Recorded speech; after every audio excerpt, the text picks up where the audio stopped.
All right, even as we speak here, we have the Finance Minister.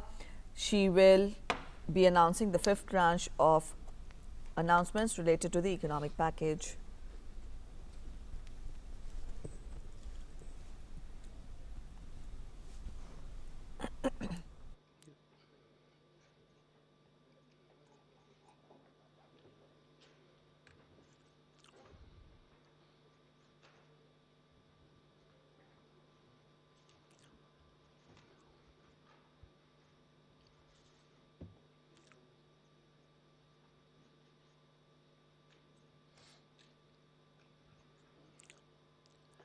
नमस्कार।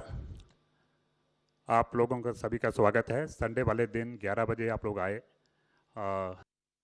Important brief हम लोगों के लिए 11 बजे को बदल जल्दी नहीं है, तो मैं अनुरोध करूंगा वित्त मंत्री जी से कि मैडम आज का ब्रीफिंग जो है वो शुरू कर दें।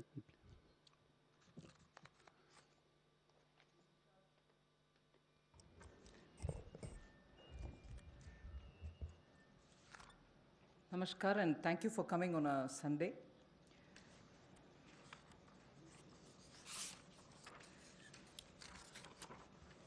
Today marks the last of the tranches of announcement subsequent to Prime Minister's address to the nation.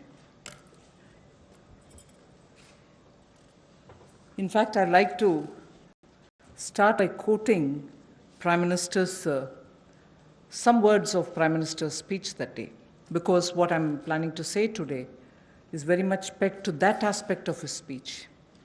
And I quote, "As a nation today, we stand at a very crucial juncture."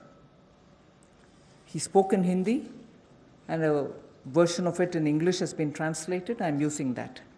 As a nation, we stand at a very crucial juncture. Such a big disaster is a signal for India. It has brought a message and an opportunity, unquote. He also used the expression crisis and an opportunity.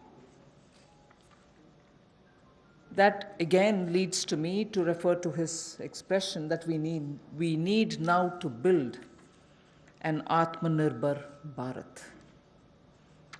So, laying the foundation for what I want to say today, a little again quote from the Prime Minister. Quote, "In order to prove the resolve of a self-reliant India, land, labor, liquidity, and laws all have been emphasized in this package." So, a message from the pandemic, the challenges that it throws, the crisis and the challenge, and also looking at a self-reliant Bharat, an India which is going to be strong enough to meet the global challenges, but primarily looking at land, labor, liquidity, and laws to bring that strength back to India and build a Atmanirbhar India. So, in the last 4 days of announcements, particularly the last 2 days, have had several reforms addressing the land, labor, liquidity, and the laws. Today, we will be continuing in that series. PM also had said, "Jaan hai to jahan hai." Soon after announcing the lockdown, we had come with the PM Garib Kalyan package in order to immediately reach out to those who wanted food, who need food. We were not doing a favor to them, it was our duty. So we quickly went in to give next 3 months the requirement of grains as per the PDS, plus free grains also, because we didn't want them to scout for money to go and search for grains. Pulses were also given for 3 months in advance. And here, I would want to say a word in appreciation of the efforts that the Food Corporation of India, NAFED, and the state governments all together put in facing the logistics challenge that this posed, upfront giving all the grains and the pulses as promised to everybody who needed it as per the cards in every nook and corner of the country. It was a logistic challenge. Although the FCI and the NAFED and the state governments are quite adept at doing it, but all at one go upfront was a major issue because huge quantities had to go. But notwithstanding the lockdown, I again want to say the FCI, the NAFED, and the state governments all came into the picture, made sure that quantity of grains were lifted, and gave them the workers who couldn't travel back, who actually could procure the grains from their cards. But there were also workers who couldn't go back to their homes, who stayed in the camps, because PM had very clearly said early, in one of his early messages, stay where you are. And state governments ensured that they prepared meal, NGOs participated in this, charitable organizations also made sure that these workers who are not able to go back home are attended to. Many employers also kept their workers in their own premises and gave them food and place to be. The PM Garib Kalyan used the technology available and therefore was able to do direct benefit transfer of cash for the various categories. I just want to quote some of these numbers now before I begin today's issue because of the size of what is shown in these figures. The number of people to whom directly to their accounts money could reach because technology, direct benefit transfer technology, was in time adopted and implemented with such missionary zeal over the last 4 years. Otherwise, this wouldn't have been possible at all. PM Kisan beneficiaries as of 16th May, I'm strictly talking about the announcements and their impact. One-time transfer of 2,000 rupees each has reached 8.19 crore farmers. And that amount is about 16,394 crores. NSAP beneficiary, the old age and others, first installment 2.812 crores of people, 1,405 crores of rupees in the first installment, again 1,402 in the second installment.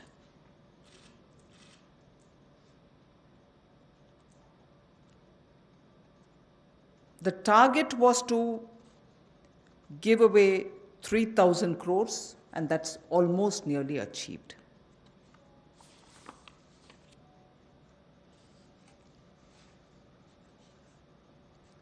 Jan Dhan account holding women under the PM Garib Kalyan were credited into 20 crore people's accounts. And that amounts to 10,025 crores of rupees.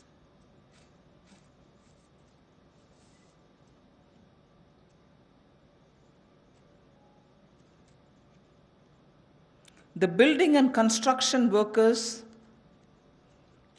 received their financial support amounting to 3,950.35 crores, and their number, the building and construction workers' number, is 2.20 crores. Imagine each one of these numbers and their implication in terms of size. And all of them received the money directly into their accounts purely because DBT was possible. 6.8 81 Ujjwala Yojana cylinders have reached the beneficiaries, and they were free cylinders because we had promised up to 3 cylinders in those 3 months. To over 12 lakhs of EPFO members have benefited by the online withdrawal of non-refundable advance, and that amounts to 3,660 crores. So I can further go with the numbers, but just to highlight what the technology-driven DBT has given us at a time of emergency, a pandemic. And that is something which I want to draw your attention to. We immediately responded by giving food grains, cooking gas, cash where it was required, and immediately, that is. And most of them were front-loaded also.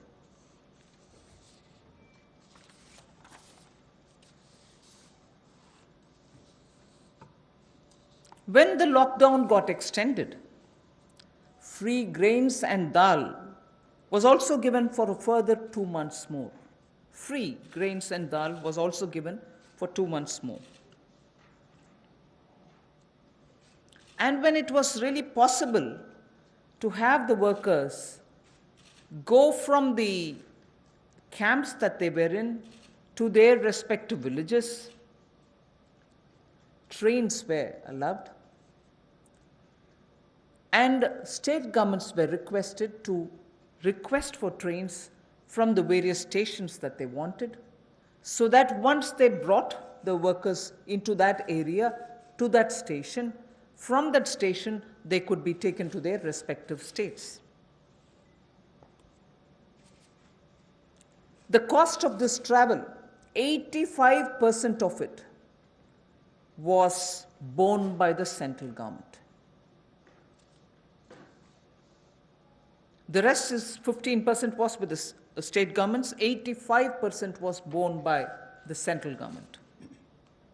During the travel in the train, food was also given to the workers. So why am I elaborating all this?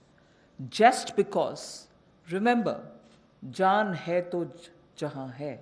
So immediately, to make sure that the lives are given the first priority and attention, we ensured that this was extended. But now, it is important also to provide every support when in a changed post-COVID era, livelihoods will also have to come into their fullest play. So when the lockdown gets lifted, and when businesses, after facing severe stressful conditions of business, will be coming back to say, can I start my work back again? Can I get my workers back? Or do I have the money to buy the raw materials? Is it enough for me to pay the wages which is due? All kinds of considerations are going to come up, and many of them may also wonder if they were reaching a stage of bankruptcy. So all this has been kept in mind when we are addressing the issues of land, labor, liquidity, and the laws. So today, and like the days earlier, the 4 days earlier, our attempt is to make sure that, like the way we gave in PM Garib Kalyan, we attend to Jaan, but also make sure that environment is all right now for everybody to start protecting their work, their businesses, their homes, and everything else. Today, I have 7 such steps to tell you, and the order in which I'm saying them are: the first one is Mahatma Gandhi National Rural Employment Guarantee Scheme. Second is on health, and both in rural and urban. And together with it, I put an, during the COVID period, education-related steps that have been taken. So that's the second. Third is on businesses and COVID. Fourth is on decriminalization of the Companies Act. Fifth is talking about ease of doing business and related matters. Sixth is on public sector enterprises related matters and the policy thereof. Seventh, state governments and resources related to state governments. So these are the steps which we are taking, 7 of them under these headings. And the last, of course, I will be coming to tell you about the 20 lakhs.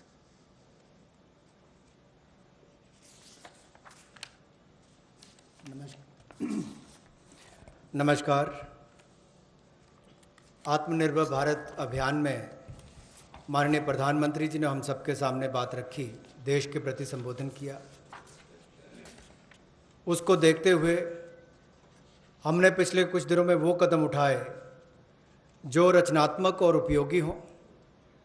We have taken steps which were constructive and productive, और योजनाबद्ध तरीके से हमने काम किया है।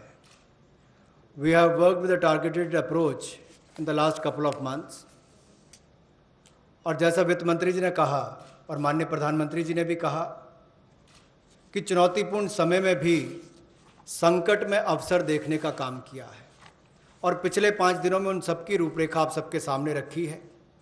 आत्मनिर्भर भारत का 20 लाख करोड़ का पैकेज और इसके साथ जो रिफॉर्म्स हम एक बड़ा बदलाव लाने के लिए और संबल प्रदान करने के लिए लाए हैं, वो पिछले कुछ दिनों में उसकी रूपरेखा हमने आपके सामने रखी।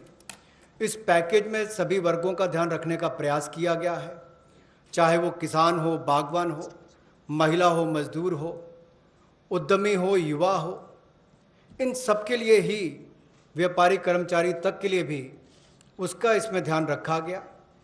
और सबसे पहले ध्यान स्वास्थ्य की सुविधाएं देने के लिए प्रधानमंत्री जी ने घोषणा की थी। फिर प्रधानमंत्री गरीब कल्याण पैकेज को हम लेकर आए 1,70,000 करोड़ का, और उसमें भी अगर आप आज तक देखें तो सबसे पहले राशन देने का काम, अनाज देने का काम जो पूरे देश भर की राज्य की सरकारों और यूनियन टेरिटरीज के माध्यम से किया, तो 80 करोड़ लोगों को मुफ्त में 5 किलो गेहूं और चावल देने के लिए हमने इस योजना को लेकर आए, और इनके परिवारों को 1-1 किलो दाल देने का काम भी किया, और प्रति व्यक्ति 5-5 किलो गेहूं चावल। इसके अलावा गैस की कमी ना हो, ऐसे 6 करोड़ 81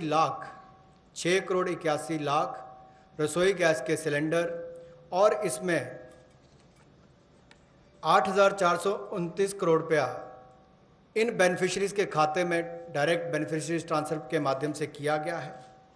किसानों के लिए पीएम किसान योजना के माध्यम से 8 करोड़ 19 लाख किसानों के खातों में 16,394 करोड़ रुपया ट्रांसफ़र कर दिया गया है। नेशनल सोशल असिस्टेंस प्रोग्राम जो वृद्ध, विधवा, अपंग के लिए किया जाता है, उसमें भी 2 करोड़ 81 लाख बेनिफिशरीज को 2,807 करोड़ रुपये अब तक ट्रांसफ़र कर दिया गया। कुल इसमें 3,000 करोड़ ट्रांसफ़र करना था। प्रधानमंत्री जनधन योजना खाते जो लगभग 20.5 करोड़ लोगों के हैं, महिलाओं के हैं, जिसमें शहरों में भी 2 करोड़ महिलाओं के खाते इसमें आते हैं, इसमें 40 करोड़ 54 लाख ट्रांसफ़र्स करके कुल 20,267 करोड़ रुपया ट्रांसफ़र कर दिया गया है। और building and construction fund 2 crore 20 lakh beneficiaries को 3,950 करोड़ रुपया ट्रांसफ़र कर दिया। अब प्रवासी मजदूर अपने घरों में वापस कैसे जाएं? रोज़ की 300 गाड़ियां हमने रेलगाड़ी उपलब्ध करवाई हैं। जिस राज्य ने जितनी मांग की उसको उतनी उपलब्ध करवाई जा रही है।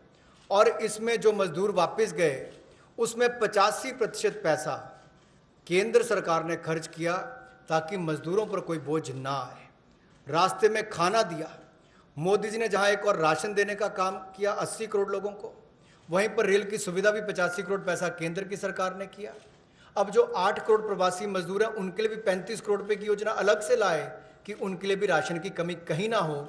तो गैस सिलेंडर भी दिया है। ये अपने आप में दिखाता है हमने कहीं कमी नहीं रखी।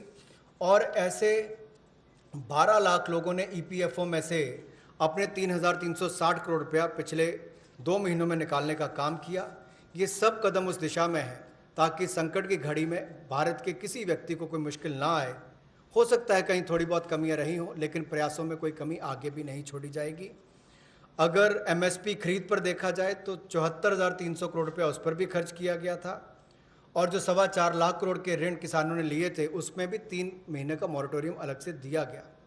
86,000 करोड़ रुपये के ऋण किसानों को पिछले 2 महीनों में दिए गए ताकि उनको फसल के समय कोई दिक्कत ना आए, और राज्यों को भी पैसा हज़ारों करोड़ रुपये उपलब्ध कराया ताकि खरीद हो सके। ज़्यादा इस पर लंबी बात ना करता हुआ आज हम आपके सामने कुछ रिफॉर्म्स लाए हैं जिससे अर्थव्यवस्था को और बल मिलेगा, और इसकी जानकारी माननीय वित्त मंत्री जी आपके सामने रखेंगे।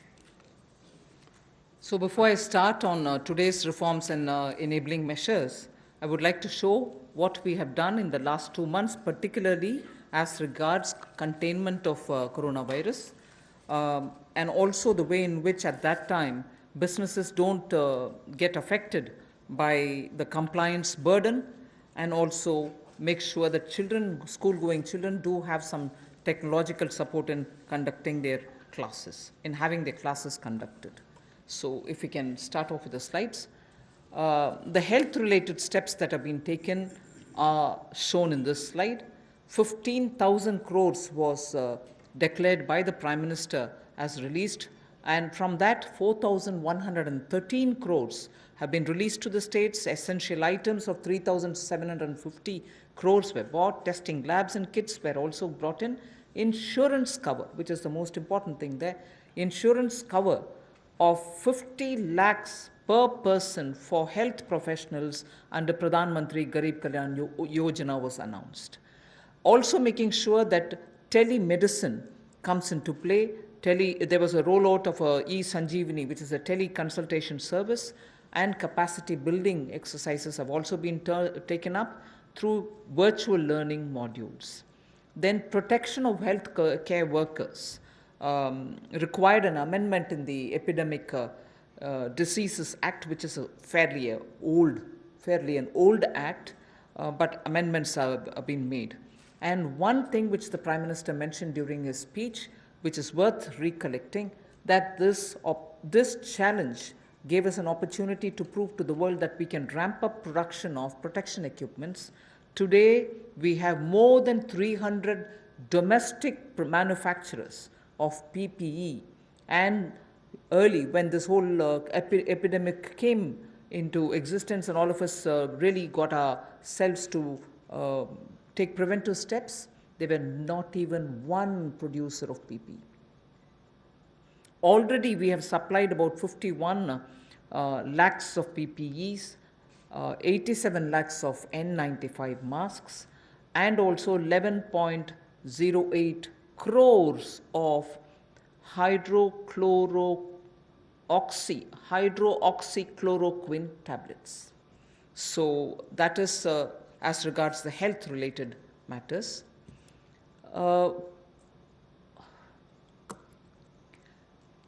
Ease of doing business, quite a few things have happened, but because I'm going to elaborate it as part of my package, I will not attend to it now. You can go over to the next slide.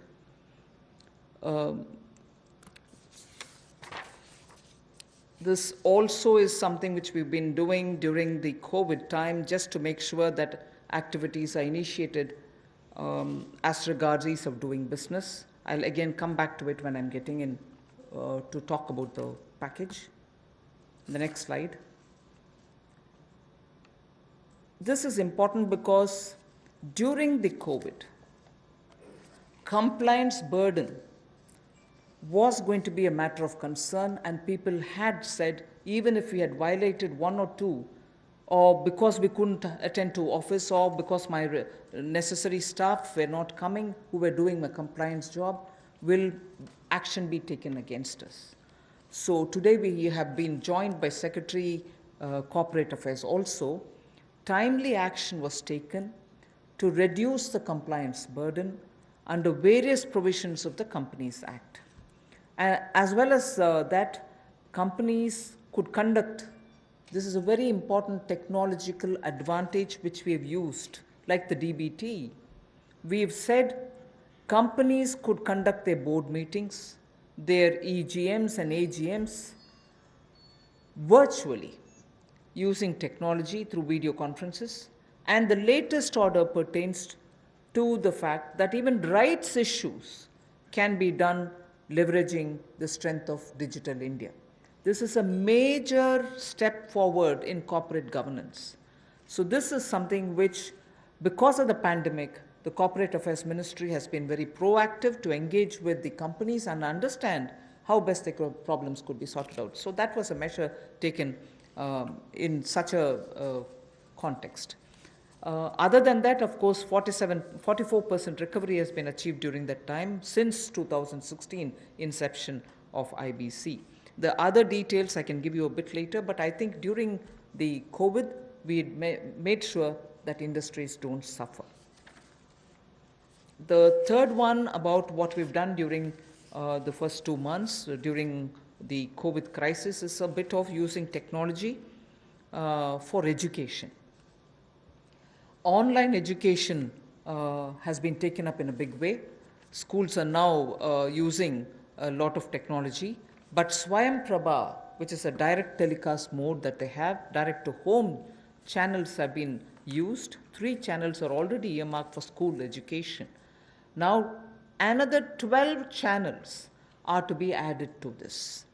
I am sure in schools in the rural areas also, this will be of great help, where schools can bring in technology to children, because irrespective of rural or urban, children love technology and they adapt very quickly to it. So the education, HRD, the education department, the human resource department, has made the best of this time to provide curriculum through technologically active media. So provision has been made for telecast of live interactive sessions so that teachers and students can watch what is going on, and these channels bring in experts from home through Skype. Also, they have tied up with private DTH operators like Tata Sky and Airtel to air educational video content. And this, of course, enhances the learning interest of children. So the states of India are coordinating to share airtime. 4 hours is given every day. States of India are also using it, and Swayam Prabha channels therefore will be telecasting education related contents. 200 new textbooks are being added to e-Pathshala. पिछले कुछ महीनों में विशेष तौर पर जो पहली कदम माननीय प्रधानमंत्री जी ने कोविड-19 को लेकर उठाया था, वो देश के लोगों के स्वास्थ्य की चिंता को करते हुए 15,000 करोड़ की घोषणा की थी, जिसमें से 4,113 करोड़ रुपया राज्यों को रिलीज़ कर दिया गया है, दे दिया गया है। आवश्यक वस्तुओं पर 3,750 करोड़ रुपया दिया गया, खर्च किया गया। टेस्टिंग लैब और किट्स के लिए 550 करोड़ रुपया, और जो हमारे कोविड-19 के वॉरियर्स हैं, जो हमारे हेल्थ वर्कर्स हैं, उनको 50 लाख रुपए का बीमे की व्यवस्था माननीय प्रधानमंत्री जी ने की। और यही नहीं, डिजिटल इंडिया को आगे बढ़ाते हुए आईटी का उपयोग करते हुए ई-संजीवनी टेली कंसल्टेशन सर्विसेज का हमने उसकी शुरुआत की, और कैपेसिटी बिल्डिंग की, चाहे वो वर्चुअल लर्निंग मॉड्यूल्स की बात हो, और आरोग्य सेतु ऐप तो करोड़ों लोगों ने देश भर में इसको डाउनलोड किया, और यूपीआई भीम की तरह एक ये भी बहुत सफल प्रयोग देश में रहा है, जिससे लोगों को लाभ मिल रहा है। और हम ट्रेस कर पा रहे हैं कि कोई व्यक्ति अगर कोरोना से संक्रमित है तो उसका भी आप कर सकते हैं, लोग सेल्फ असेसमेंट भी इसके माध्यम से कर सकते हैं। हमारे हेल्थ वर्कर्स के ऊपर हमला होता था, कोई लड़ाई झगड़े होते तो उनको सुरक्षा प्रदान करने के लिए डॉक्टर हो, नर्स हो, पैरामेडिकल स्टाफ हो, इसके लिए भी हमने एपिडेमिक डिसीजेज एक्ट में उसमें बदलाव किया। और इसके अलावा जो हम कहते हैं कि संकट में अवसर देखने की बात, तो एक बड़ा उदाहरण यहाँ पर नज़र आता है कि जहाँ भारत में एक भी पीपी किट बनाने की कंपनी नहीं थी, आज 300 से ज़्यादा यूनिट हैं, 3 लाख से ज़्यादा पीपी किट्स एक दिन में बनाई जाती हैं, और N95 मास्क भी लाखों के संख्या में आज भारत में प्रतिदिन बनाए जाते हैं। ये एक बड़ा बदलाव है। और HCQ टैबलेट्स भी लगभग 11 करोड़ का उसका उत्पादन किया गया। ये अपने आप में उस दिशा में कदम है। इसके अलावा जो हमने कंप्लायंस बर्डन में कमी शुरुआत में की थी, वो भी शुरुआत में एक कदम था, क्योंकि 31 मार्च नज़दीक आ रही थी, बहुत सारा दबाव कंपनियों पर रहता है। तो रिलेटेड पार्टी ट्रांजैक्शंस के जो प्रोविजंस थे उसका युक्तिकरण किया गया और कंप्लायंस बर्डन को कम करने के लिए इस कोविड-19 के समय बहुत सारे प्रावधान कंपनीज एक्ट 2013 में उसके अंतर्गत ये प्रावधान किया गया कि जो बोर्ड मीटिंग्स हैं, ईजीएम्स हैं, एजीएम्स हैं, उनको आप टेक्नोलॉजी के माध्यम से कर सकते हैं। आपको व्यक्तिगत रूप से वहाँ पर उपस्थित नहीं रहना पड़ेगा। और एक बड़ा बात यह कि राइट्स इशू जो है, अब उसकी लिस्टिंग भी डिजिटल इंडिया की लीवरेज करते हुए हम इसको ऑनलाइन कर सकते हैं। ये भी एक बहुत बड़ा कदम है। पीएम केयर्स का जो फंड क्रिएट किया है उसको भी सीएसआर में उसको हमने रिकॉग्नाइज किया है। जिस तरह से सरफेसी एक्ट और डीआरटी में पहले रिकवरी के प्रयास किए जाते थे, इंसॉल्वेंसी बैंक्रप्सी कोड में 2016 के आने के बाद इसमें दुगने से ज़्यादा रिकवरी हुई है।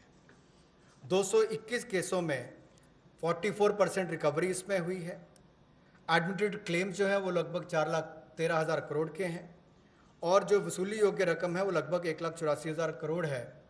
और जो 13,556 केसेस हैं उसमें लगभग 5 लाख करोड़ रुपया एडमिशन से पहले ही जो ऐसे उसकी अमाउंट थी उससे पहले विड्रॉ इतने केसेस को कर लिया गया। ये भी एक बहुत बड़ी बात उस दिशा में है। शिक्षा के क्षेत्र में टेक्नोलॉजी का उपयोग कैसे हो, अब एक मीडिया में भी चर्चा थी, सोशल मीडिया में भी, कि गरीब के बच्चे तक कोविड-19 के समय शिक्षा की व्यवस्था कैसे पहुंचाई जाए। ये चुनौतीपूर्ण समय है, लेकिन हमारे एचआरडी मंत्रालय ने इसको बड़ी जिम्मेदारी और गंभीरता के साथ लिया और प्रधानमंत्री जी के निर्देश पर अगर कुल मिलाकर देखा जाए, जैसे स्वयं प्रभा डीटीएच चैनल पहले चलते थे, आज भी चलते हैं, वो मदद और सहयोग करने के लिए उसके माध्यम से इन लोगों तक पहुंचा जाएगा जहां पर इंटरनेट की सुविधा नहीं है। और इसके लिए 3 चैनल्स को चिन्हित कर लिया गया है शिक्षा प्रदान कराने के लिए और 12 और नए चैनल्स को इसमें जोड़ दिया जाएगा। यही नहीं, लाइव इंटरैक्टिव सेशंस इसका टेलीकास्ट भी हो सके, इसका प्रावधान भी एक्सपर्ट्स के माध्यम से किया गया ताकि स्काइप के माध्यम से आप इसका कर सकें। प्राइवेट डीटीएच ऑपरेटर्स तक भी हम पहुंचे हैं ताकि टाटा स्काई, एयरटेल और ऐसे जो बाकी प्लेटफॉर्म्स हैं उसके माध्यम से भी हम अपनी पहुंच बढ़ाकर देश के करोड़ों लोगों तक पहुंच सकें और शिक्षा को उन तक पहुंचा सकें। हमने राज्यों से भी अनुरोध किया है कि आप 4 घंटे का हमें ऐसा कंटेंट एजुकेशन का दें ताकि हम स्वयं प्रभा चैनल पर उनको दिखा सकें। और दीक्षा प्लेटफॉर्म के 66 करोड़ हिट्स अब तक हुए हैं 24 मार्च तक और 200 नई टेक्स्ट बुक इसमें जोड़ी गई है ई पाठशाला के माध्यम से।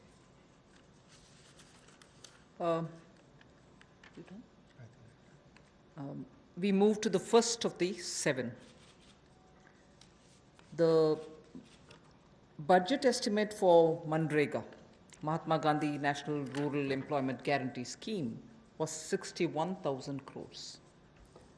We know, and I yesterday referred to it, even day before we spoke about it, a lot of workers are going back to their villages, and we've made provision so that they can also join in if they want to enroll in Manrega.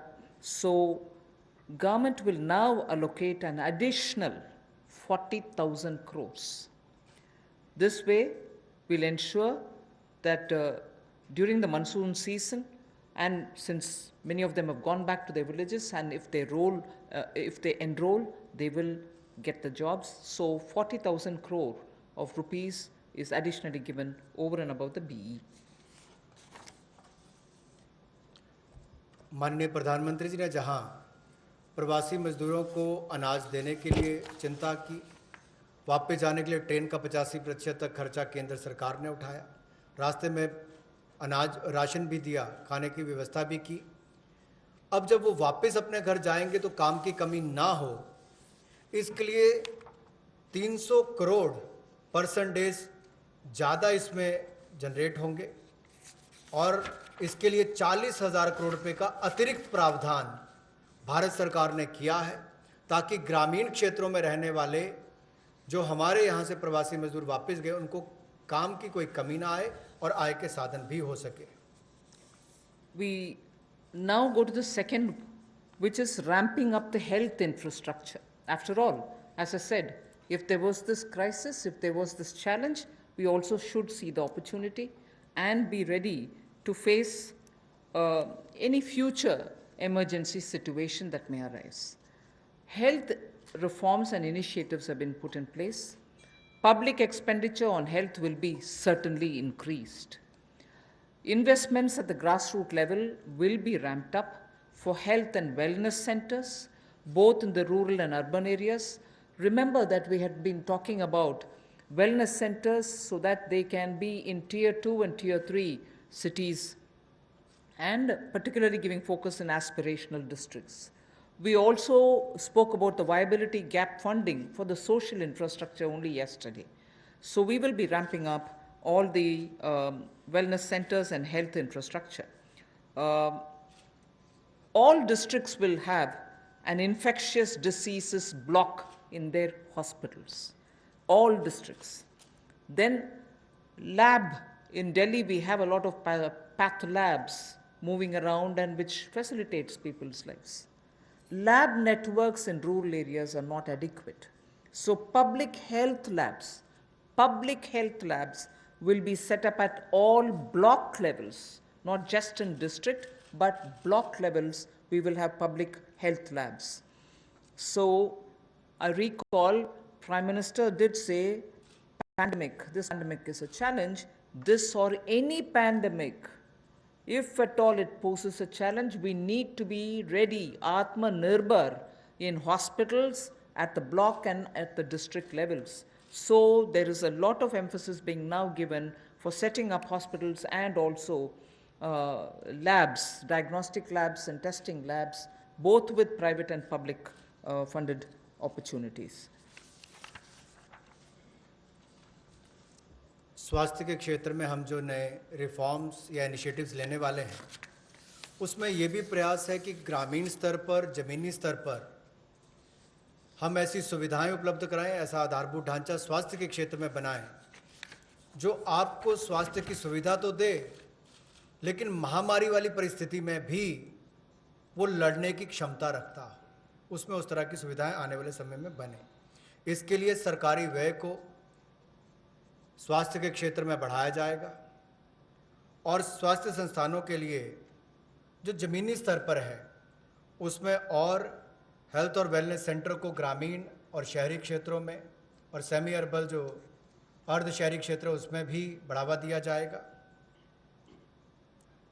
सभी जिला स्तर के अस्पताल जो हैं उसमें भी infectious disease के लिए, ताकि भविष्य की महामारी से लड़ने की क्षमता उनकी बने, उसके लिए कदम उठाए जाएंगे।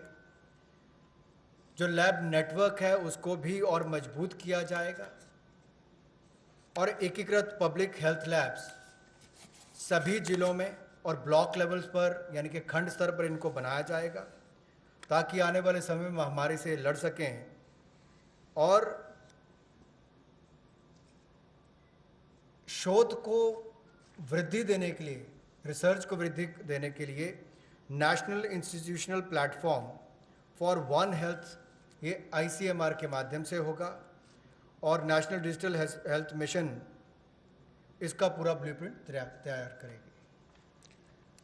Along with health, as my second point, Manrega was the first, now this one is the second, health and education. The next slide shows you what efforts have been made as a result of learning from the pandemic experience.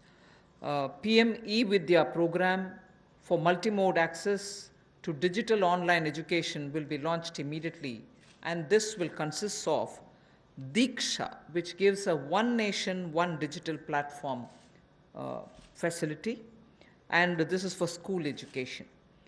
One earmarked TV channel for each class from class 1 to 12. One earmarked TV channel per class, one channel will also be part of this. Then there will be extensive use of radio, community radio, and podcasts So technology in a big way into education. Extensive use will be made of radio also. Special e-content for visually and hearing impaired children. This is going to be one of the very big step forward, and I personally feel very touched by the HRD's attempt to ensure that Divyang children also get equal access to good quality education. So special e-content for visually and hearing impaired children, and the top 100 universities will be permitted and will be automatically allowed to start online courses, will be automatically allowed to start online courses by 30th May 2020. I remember speaking about this particular aspect during the budget also. Then, of course, one very important thing, there are two other points, but I will just briefly refer to Mano Darpan. I think this is a great initiative, considering that during this lockdown period also, many students required support, psychological support, because lockdown was new to them. There was this fear, don't go anywhere, don't touch anybody, don't speak to anybody, don't take anything from anybody else. Children were definitely stressed because of this, and an initiative for psychological support of students, teachers, and families, the larger thing being for mental health and emotional well-being, is being launched immediately. There are other two things, but for want of time, I would rather briefly touch this and get to the next.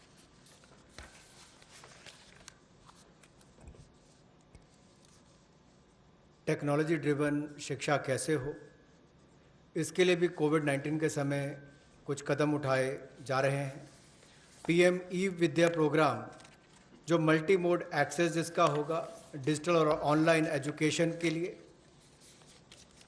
इसको भी जल्द इसकी शुरुआत की जाएगी, जिसमें दीक्षा ये हमारे स्कूल एजुकेशन के लिए राज्यों और यूनियन टेरिटरीज में ई कंटेंट और क्यूआर कोडेड ये जो टेक्स्ट बुक्स है सभी ग्रेड्स के लिए उपलब्ध कराएगा। One nation one digital platform इसका नाम है। और यही नहीं, एक चिन्हित चैनल भी होगा प्रति क्लास के लिए, यानी कि प्रति क्लास के लिए चिन्हित चैनल होगा। So one class one channel, ये भी हम पहली से 12वीं कक्षा के लिए करेंगे। सो ये दो नए program, one nation one digital platform, ये ई एजुकेशन के लिए, ई कंटेंट के लिए, और TV channels one class one channel ये लॉन्च किए जाएंगे। रेडियो का, कम्युनिटी रेडियो का और पॉडकास्ट का भी सदुपयोग किया जाएगा। और यही नहीं, जो हमारे दिव्यांग हैं, नेत्रहीन हैं या सुनने की क्षमता नहीं है, उनके लिए भी विशेष ई कंटेंट तैयार किया जाएगा ताकि उनको भी इस समय कोई कमी ना आए। जो 100 विश्वविद्यालय टॉप 100 यूनिवर्सिटीज़ हैं, उनको भी अनुमति दी गई है ताकि वो ऑनलाइन ऑटोमेटिकली अपने कोर्सेज की शुरुआत कर सकें। आज के समय आपने देखा होगा अधिकतर बच्चों का समय टीवी के सामने या अपने स्मार्टफोन्स के सामने निकल रहा है, चाहे वो पढ़ने के लिए है या बाकी सब के लिए। गतिविधियां कम हुई है, घर से बाहर जाना कम हुआ है। तो साइकोलॉजिकल सपोर्ट के लिए, स्टूडेंट्स के लिए, टीचर्स के लिए, परिवारों के लिए, मेंटल हेल्थ के लिए मनोदर्पण प्रोग्राम को भी चलाया जाएगा और उनकी वेलबींग का ध्यान रखा जाएगा। इसको जल्द शुरुआत करने जा रहे हैं। We move to the third of the 7 steps that we're talking about. This is about IBC related matters, where many businesses have got severely affected, particularly during this lockdown and also the COVID pandemic. Debts related to COVID shall be excluded from default under the IBC. This is a change which we are going to make, that any debt which is incurred or indebted situation that comes up for companies because of coronavirus, they shall not be included in the category of default. Then no fresh insolvency procedures or proceedings will be initiated up to 1 year. At the moment, I think the MCA has extended it to 6 months. We intend extending it even by another 6 months because, after all, when the lockdown gets lifted immediately, you're not sure how much of business will get restored. So, no fresh insolvency proceedings will be initiated up to 1 year. For MSMEs, which is again an important step, for MSMEs, a special insolvency framework will be notified under Section 240A of the IBC. One other thing which will benefit the MSMEs is the minimum threshold to initiate insolvency proceedings is now raised to 1 crore from 1 lakh, which will therefore insulate the MSMEs. This is a major step forward, and in all probability, we'll be going through an ordinance. Am I right, Secretary? An ordinance to achieve this goal immediately. Of course, we'll go back to the Parliament once the Parliament commences to have it passed as an act. जैसे हमने MSME यानी कि मध्यम सूक्ष्म लघु उद्योग की परिभाषा को बदलकर उनको जो जंजीरों में जकड़े हुए थे उससे मुक्ति दिलाई ताकि उनका विस्तार और विकास हो सके, उनकी क्षमता बढ़ सके। अब उनके ऊपर दिवालियापन की कार्रवाई ना हो, उसको स्थगित करने के लिए भी न्यूनतम सीमा जो है वो 1 लाख से बढ़ाकर 1 करोड़ कर दी गई है। इसका विशेष लाभ एमएसएमई सेक्टर को मिलेगा, जो मध्यम सूक्ष्म लघु कुटीर उद्योग हैं। और यही नहीं, विशेष दिवालियापन रेजोल्यूशन फ्रेमवर्क को जल्द आईबीसी कोड के अनुभाग 240A में के अंतर्गत सूचित कर दिया जाएगा। और कोविड-19 की सिचुएशन को देखते हुए जैसे जैसे परिस्थितियां आगे बढ़ेंगी, कितने समय के लिए इसको निलंबित करना है, 1 वर्ष की समय सीमा इसमें दी गई है ताकि कोई नई कार्रवाई दिवालियापन की यानी कि इंसॉल्वेंसी की कोई नई कार्रवाई इस पर शुरू ना हो सके, तो उसमें भी 1 वर्ष का समय दिया गया है। और नई इंसॉल्वेंसी की कार्रवाई शुरू ना हो, इसके लिए भी कोविड-19 से जुड़े हुए जो बाकी बात हैं, चाहे उससे कर्ज हैं बाकी हैं, उसको लेकर भी केंद्र सरकार को उसके लिए एम्पावर किया गया है, उसकी परिभाषा को लेते हुए।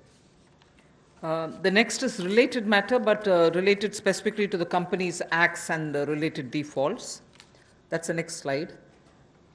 Just prior to the lockdown, we had announced that we shall extend all the compliance deadlines. This form has to be filled up by this deadline. You have to do this compliance by so-and-so deadline. All of them were extended, and so that procedural defaults don't take place. Technical or procedural defaults was one thing which people were afraid of if we hadn't extended the compliance date. So now what we are trying to do is decriminalize most of the sections in Companies Act where you have violations which are technical and procedural nature. So we want to decriminalize all of them. Then compoundable offenses where there are, they can now be tried under internal adjudicating mechanism, and this way, one, it becomes simpler, it can be sorted out at the local internal adjudicating mechanism route rather than go to the courts. This will help us decongest the courts. The declogging is absolutely important for the criminal courts and for the NCLT. So amendments will now enable us to achieve all this. An ordinance again will have to be brought in for this. 7 compoundable offenses altogether will be dropped, and 5 will be dealt with under alternative framework. There was a thing introduced in the Parliament, but then we didn't even have the time to take it up. But this has 1 or 2 other additional features with which we will now come up with an ordinance so that immediately it can benefit companies.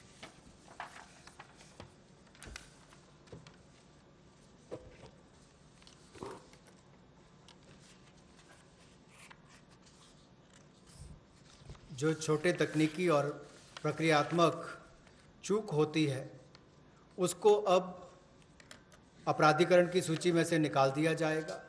यानी कि छोटे मोटे तकनीकी या प्रक्रिया में आपसे कोई चूक रह जाती थी तो पहले उसमें क्रिमिनलाइज उसको उसके रूप में देखा जाता था, अब उसको डीक्रिमिनलाइज कर दिया गया है। जैसे आपने CSR की रिपोर्टिंग में कहीं कमी रह गई या आपकी बोर्ड रिपोर्ट में छोटी मोटी कमी रह गई, फाइलिंग के समय डिफ़ॉल्ट हो गया, AGM की होल्डिंग में थोड़ा डिले हो गया, तो अब इन सबको से बाहर कर दिया गया है ताकि इसको उसमें अपराधीकरण की सूची में ना रखा जाए। एक और बड़ा बदलाव जो है, जो कंपाउंडेबल ऑफेंसेस थे उस सेक्शंस में भी बड़ा बदलाव लाया गया है। उस पर मेजॉरिटी में से पहले केवल 18 सेक्शंस को इंटरनल एडजुडिकेशन मैकेनिज्म के रूप में देखा जाता था, उसके अंतर्गत लिया जाता था, अब उसको बढ़ाकर 58 कर दिया है, यानी कि 40 और इसमें जोड़ दिए गए। अब इन सबको कंपाउंडेबल ऑफेंसेस के रूप में नहीं देखा जाएगा, इसको इंटरनल एडजुडिकेशन मैकेनिज्म में लिया जाएगा और जो रीजनल डायरेक्टर है उसकी पावर्स को भी बढ़ा दिया गया है। तो इसमें कंपनीज की हरासमेंट भी कम होगी और काम करने का ईज ऑफ डूइंग बिजनेस में भी बल मिलेगा। और जो हमारे न्यायालयों पर और NCLT पर दबाव रहता था केसेस का, अब कम केसेस उनमें जाएंगे और उसको भी लाभ मिलेगा। जो 7 कंपाउंडेबल ऑफेंसेस हैं उनको पूरी तरह से ड्रॉप कर दिया गया है और 5 को अल्टरनेटिव फ्रेमवर्क के रूप में लिया जाएगा। The next one also relates to the corporate affairs. In order to make it easier for companies, there are several features, but I'll highlight only 2 of them. The rest will be shared to you.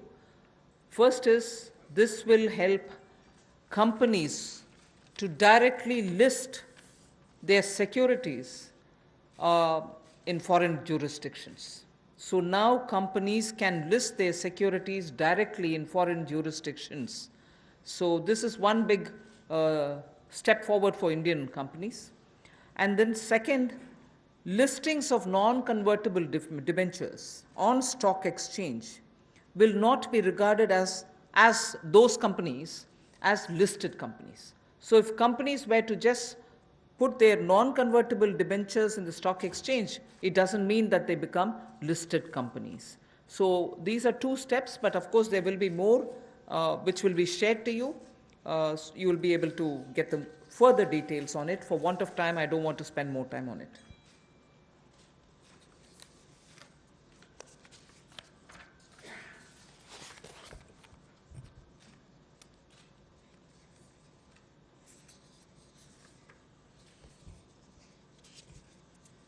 निजी कंपनियों को जो non convertible debentures को stock exchange पर रखती हैं उनको listed कंपनियों के रूप में नहीं माना जाएगा, लेकिन भारतीय कंपनियों को, इंडियन पब्लिक कंपनीज को ये अधिकार दिया जाएगा कि वो जायज़ विदेशी अधिकार क्षेत्र में अब पब्लिक कंपनीज को डायरेक्टली लिस्ट करवा सकती हैं, सिक्योरिटीज़ को डायरेक्टली लिस्ट करवा सकती हैं, उसकी अनुमति उनको दी जाएगी। The next one relates to a major step in that we would like to announce a public sector enterprise policy. An Atmanirbhar Bharat needs a coherent policy. All sectors will be open to private sectors also. Public sector enterprises will continue to play an important role in defined areas. We need a coherent policy because sometimes you opened up some sectors in piecemeal. This sector is open but not that. That sector has always been with public sector, it shall be with public sector. It's never available for others. So we are coming up with a coherent policy wherein private sector will be allowed to participate in every sector available, but of course public sector will continue, and they will continue to play a very critical role.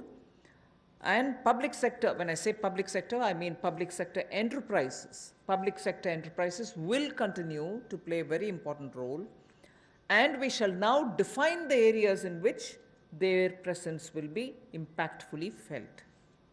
So the Government of India will announce a new policy which will broadly categorize strategic sectors and the others. And the strategic sectors in which the PSE, public sector enterprises, will be present will be notified. In those notified sectors where PSE, public sector enterprises will be present,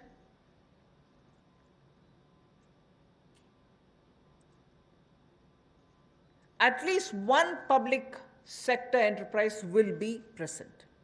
In those sectors which get notified as where you'll find the public sector enterprises, at least one public sector enterprise will be present,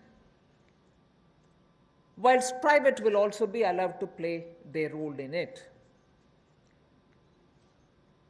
However, in those sectors which get notified as strategic sectors in which public sector enterprises will be present, only 1, 2, 3, or 4 public sector enterprises will be present. In the sense, not more than 4 public sector enterprises will be there in that strategic sector notified for the presence of public sector enterprises. So if a sector is notified, and in that if there are 10 public sector enterprises, either they will be merged together or they will be brought together in such a way that they are only 4 or lesser. So there won't be mushrooming public sector enterprises in those notified strategic sectors. So in the notified strategic sectors, definitely public sector undertakings or enterprises will be present, but private sector will also come in. But imagine a particular sector which is notified as strategic. If there are too many public sector enterprises, they will either be brought together to form bigger public sector enterprises, and in that process we will not have more than 4 of them. They can be lesser than 4, but not beyond 4 public sector enterprises in those notified strategic area. Private sector can slowly come in and be present and compete in every sector, but the detailed policy will soon be opened up and issued.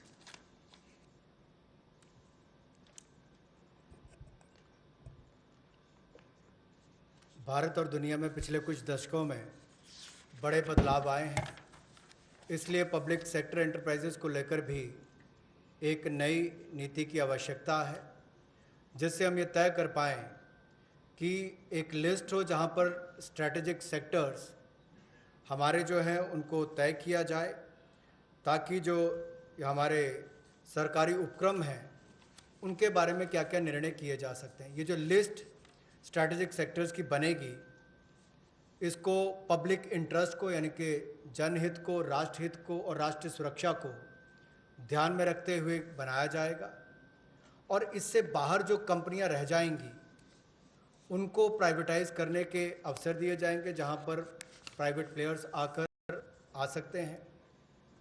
चाहे इनके mergers की बात हो, विलयीकरण की बात हो, वो भी किया जा सकता है, इनकी कैपेसिटी बिल्डिंग के लिए भी। और पीएससीज को प्राइवेटाइज करने के लिए समय पर, जब उचित समय होगा, बाजार को देखकर कि कब इसका निजीकरण करना चाहिए, मार्केट के हालात और प्रशासनिक साध्यता को देखकर जनहित में वो भी लिया जाएगा।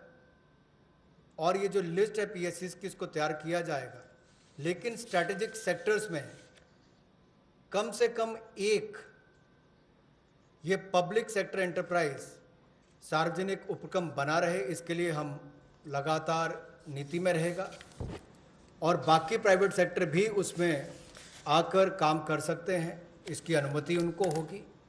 तो कुल मिलाकर जब विलय कर, जैसे हमने बैंकों को 4 को 1 कर दिया, तो उनका जो वेस्टफुल एक्सपेंडिचर है वो भी कम होता है। 4 दफ्तरों के बजाय 1 दफ्तर में चलेंगे, 4 सीईओज़ के बजाय 1 चाहिए होगा। उसी तरह से उनके खर्चे कम करके उनको मुनाफा भी आता है और लोगों को भी सुविधाएं ज़्यादा मिलती हैं। तो इनको चाहे प्राइवेटाइज करने की बात हो, मर्जर करने की बात हो या किसी होल्डिंग कंपनी के अंतर्गत लाने की बात हो, ये सारी रिफॉर्म्स उस दिशा में की जाएंगी ताकि हमारे सार्वजनिक उपक्रम अच्छा कर सकें। स्ट्रेटेजिक सेक्टर में कम से कम एक सार्वजनिक उपक्रम रहेगा, प्राइवेट प्लेयर्स आ सकते हैं, लेकिन जो बाकी हैं उसके बाहर उनका निजीकरण करने की अनुमति होगी। I move to the last of the steps today before we go to talking about other matters. Supporting state governments. The support which is already extended to the state governments in the recent past in the context of the COVID lockdown. We completely recognize that, like the center, states are also facing a sharp decline in their revenues. Despite all this, we have consistently extended the support which is needed to be extended to the states, particularly because they are at the front end of fighting the COVID pandemic. Taxation devolution, if everything had been normal, as per the budget estimates, what had to be devolved to the states, we have devolved. 46,038 crores was devolved in April, which is based on the calculation provided in the budget, based on the BE, and that devolution happened as though everything is normal, as was presented in the budget. But of course, after budget, things did change because of the pandemic. But 46,038 crores has been devolved based on the budgetary estimates. Next, revenue deficit grants to the states, 12,390 crores, was given on time. We have not, because our revenues or, there are difficulties, we have not held back. And it's our duty. I'm not saying I've done a favor. It's our duty. We have given it. Revenue deficit grants to the states of 12,390 crores was given on time in April and May, despite centers' stressed resources. What normally gets devolved over a couple of months, the SDRF, State Disaster Relief Fund, in advance was released, keeping in mind that there is a pandemic which the states are fighting, and this release happened even in the first week of April. First week of April, which is the beginning of the financial year, 11,092 crores was released, which is the SDRF fund, which normally would have got released as and when there is a situation. Health Ministry has separately from its side released 4,113 crores so that anti-COVID activities can be funded. So that's also happened. And on center's request, and I say this way because together with the secretaries, we had a video conference with the RBI, and during that RBI video conference, we had requested the RBI, which of course is their business and their terrain, but we did request, and I'm grateful that the governor and his team of officers had very readily agreed the ways and means advance limits to states has increased by 60%. Oh, increased to? By 60%. So RBI, I'm happy to say, RBI in a very timely step has increased ways and means advance limits for the states by 60%. RBI also increased the number of days states can be in continuous overdraft position from 14 days, which is normal, to 21 days. So the continuous overdraft they can remain now, not just for a fortnight, but 3 weeks. Also the number of days, the overdraft facility that they can have, number of days that a state can be in an overdraft situation in a quarter has been raised from 32 to 50 days. So nearly more than half the time, even if you're in overdraft position, Reserve Bank is okay with it. So these things had happened, and I wanted to say this is the support which we've already, because we understand states are the ones who are fighting at the forefront in containing COVID. We have not in any way hesitated to do what we are expected to do, although even we are under stress. We move to the next. Continuing with the supporting state governments. States have a net borrowing ceiling, which is about 6.41 lakh crores based on a 3% of GSDP. They can borrow up to 3% of their state's gross domestic product. 75% of was authorized already by us. You can go ahead borrowing that 3% amount. Today, I'm just stating a matter of fact. States have only so far borrowed only 14% of that limit which is authorized for them. They can always, in the first half of the year, borrow 50%.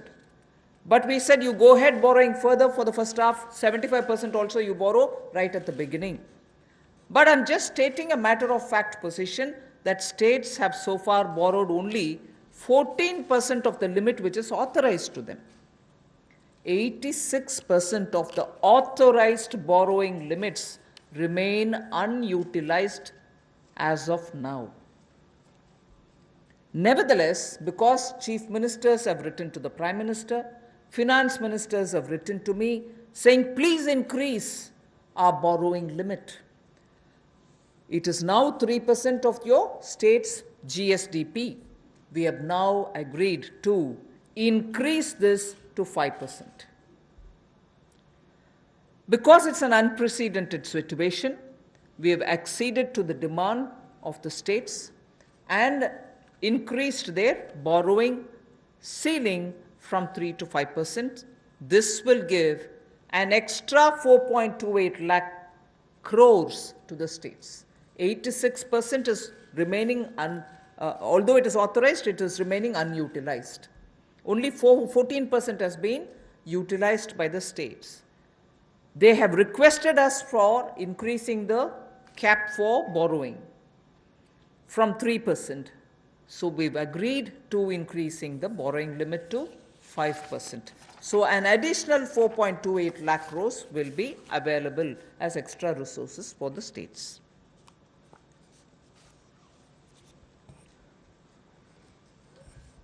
हाल ही में राज्य और केंद्र की आय में भी भारी कमी आई है और जब इस महामारी के समय में दोनों को ही बहुत आवश्यकता है तो इस समय में केंद्र ने लगातार खुले दिल के साथ राज्यों की मदद करने का काम किया है, जो हमारी जिम्मेदारी है। और यही नहीं, जो डेवोल्यूशन ऑफ टैक्सेस है, अप्रैल के महीने में 46,038 करोड़ रुपया ये राज्यों को दिया गया। और ये जैसा हमने बजट एस्टिमेट्स में पूरा प्रावधान किया था, लेकिन अभी किसी को पता नहीं अगले कुछ महीने कैसे जाएंगे, हमने उसी को ध्यान में रखते हुए 46,038 करोड़ रुपया ये डेवोल्यूशन ऑफ टैक्सेस के रूप में राज्यों को दिया है। हालांकि हमारे अपनी उसमें डिक्लाइन हुई है, उसमें चलते हुए भी जो रेवेन्यू डेफिसिट ग्रांट है ये भी 12,390 करोड़ रुपया अप्रैल के महीने में और मई के महीने में दिया गया। हमारी अपनी आर्थिक संकट थे उसके बावजूद दिए गए हैं।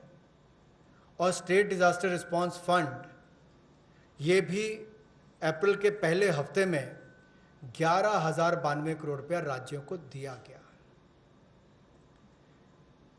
4,113 करोड़ रुपया हेल्थ मिनिस्ट्री के माध्यम से डायरेक्ट एंटी कोविड एक्टिविटीज़ के लिए दिया गया। और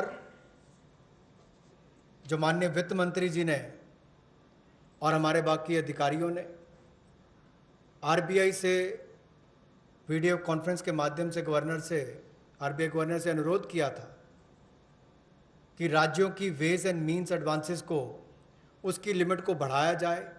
हमारी जो मांग थी और जो राज्यों की भी मांग थी, ये तो राज्यों की मांग के अनुरूप या उससे ज़्यादा भी हमने वेज एंड मीन्स एडवांसेस की लिमिट को 60% बढ़ाया है।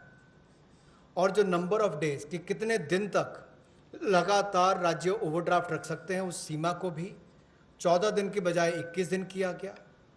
और एक तिमाही में कुल कितने दिन आप ओवरड्राफ्ट रख सकते हैं, उसको भी 32 दिन से बढ़ाकर 50 दिन किया गया है। एक तिमाही में 50 दिन तक ओवरड्राफ्ट अब राज्य रख सकते हैं। उस दिशा में भी ये केंद्र ने जो अनुरोध आरबीआई से किया था वो सब उन्होंने किया है, इसके लिए हम उनका शुक्रिया भी अदा करते हैं।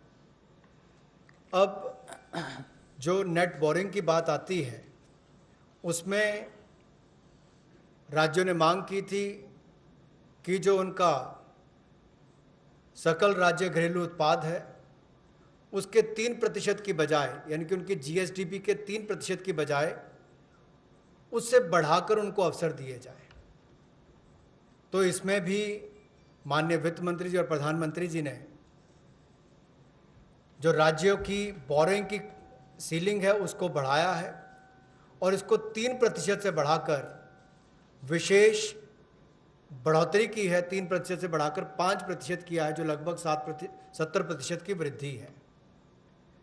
लेकिन जो अभी भी हमने इससे पहले उनको अनुमति दी थी कि जो आपका 3% भी है, आप उसका ज़्यादा पैसा पहले रेज कर सकते हो, पहले तिमाही में, इन 2 महीनों में।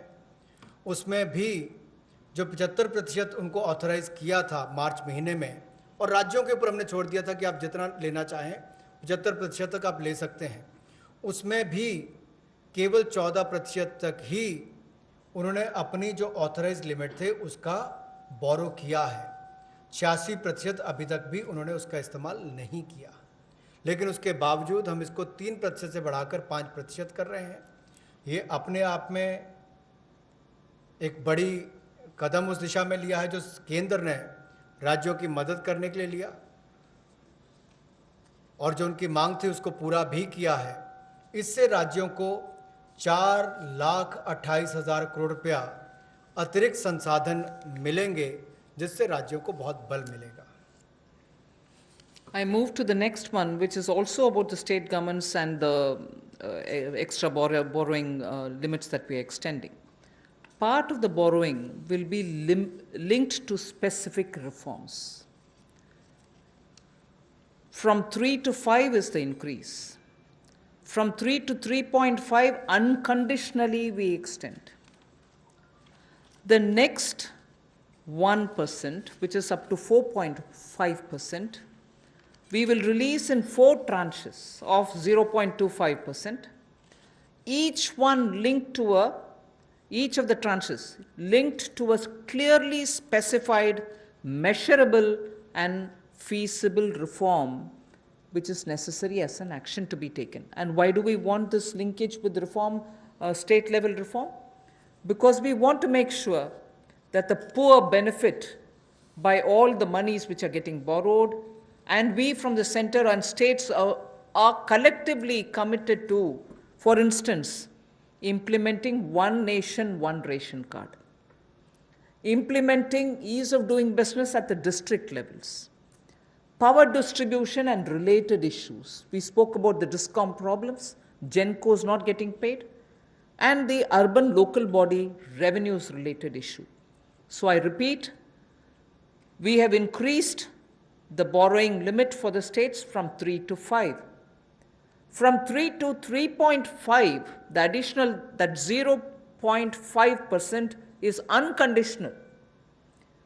After that, up to 4.5, that 1% increase will be released in 4 tranches, and each one of those tranches will be linked to reforms which have to be taken with specified, measurable, feasible action. The next one, which is another 0.5, because I would have touched 4.5 with that, The last 0.5 will be given as soon as the milestones are achieved, not in all the 4, but at least in 3 of these conditions. So if you're talking of one nation, one ration card, ease of doing business, power distribution related matters, urban local bodies matter, there are 4. From among the 4, if at least 3 are completed, the last 0.5% will be released. So 3.5 unconditional, another 1% in 4 tranches linked to 4 of those different measures, and the last 0.5 to be released once at least 3 of those 4 are achieved. पिछले कुछ दिनों में आत्मनिर्भर भारत के 20 लाख करोड़ के package के साथ आपने बहुत सारी रिफॉर्म्स भी केंद्र सरकार के द्वारा लाई गई। ये ऐतिहासिक भी थी, और मैं तो कहूँगा अगर भारत के संदर्भ में 2020 को 2020 को देखा जाएगा तो ये ईयर ऑफ रिफॉर्म्स के रूप में देखा जाएगा। अब इसमें राज्य की सरकारें भी अगर रिफॉर्म्स लाती हैं तो इसमें संघीय ढांचे में और बल मिलेगा, और नीचे तक जो हम आत्मनिर्भर भारत बनाने की बात करते हैं उसी दिशा में एक बड़ा कदम है। तो 3% से जो 5% तक जो अपने जीएसडीपी के मुकाबले उनको पैसा रेज करने के लिए अनुमति दी गई है, उसमें कुछ रिफॉर्म्स के साथ हमने उसको जोड़ा है। 4 क्षेत्रों के लिए जोड़ा है, जिसमें one nation one ration card हो, जिससे सबसे बड़ा लाभ प्रवासी मजदूरों को मिलेगा, गरीब लोगों को मिलेगा।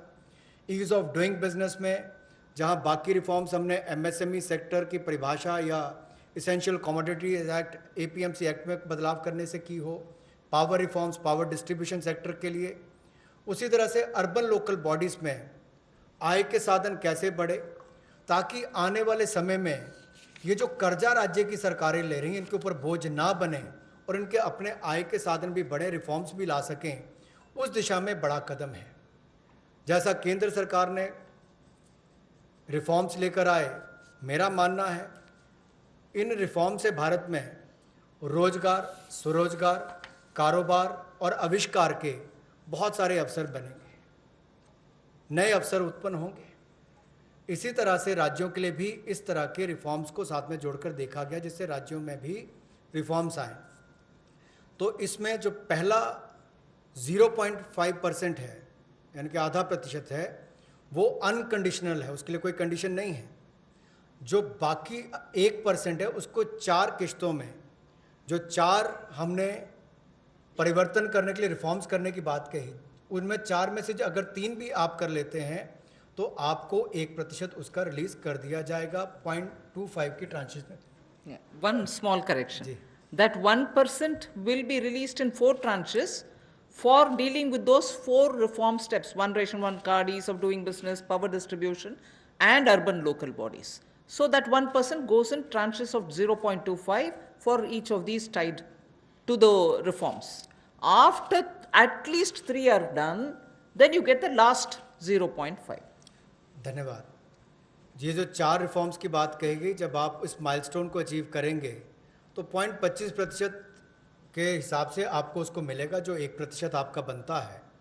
और जब आप इन सब को कर लेते हैं, उसमें से 3 भी आप माइलस्टोन्स को अचीव करते हो, तो आपको 0.5% यानी कि आधा प्रतिशत आपको एक इंसेंटिव के रूप में दिया जाएगा। तो कुल मिलाकर 5% की आपको ये लाभ मिलेगा। Before we go to the next slide, I just want to now say, I've finished with all these 7 steps that I have to say. I'm now going to just show you from the time Pradhan Mantri Garib Kalyan was announced, what are the kind of measures we have taken in numbers. That will be of great interest to you all, because I remember many of you, my friends, have been asking from day one, what's this 20 lakh? You have the answers today. Stimulus from earlier measures, which is the one which starts from Garib Kalyan. This does not include any of those 4 days before today. Today is the 5th day. So these 5 tranches are not yet shown here. Revenue lost due to tax concessions which were announced as of March 22nd is about 7,800 crores. I'm not getting into the details now. Then you have Pradhan Mantri Garib Kalyan package, which is at 1.70,000 crores. And then the health sector announcement, which was 15,000 crores, totaling to 1,92,800 crores. I can see a lot of our friends sitting up, getting to the edge of their seats. We are giving you all the details, not to worry. Okay, so this is before we even started talking about the 5 tranches. This is before the Prime Minister even spoke about a stimulus package. And this actually leads to all those poor need food, poor should not be hungry, poor should have at least some money in hand, poor should be given medical help, they should be treated for preventing COVID, they should be attended to, they should have, if they're staying in camps, food to be given and so on. And also for those small businesses who can't do compliance and so on. So this is part of the stimulus, although it came before Prime Minister's speech. Somnathan, you're all right with me going over to the next few slides? All of you are all right? Okay. We now go tranche by tranche.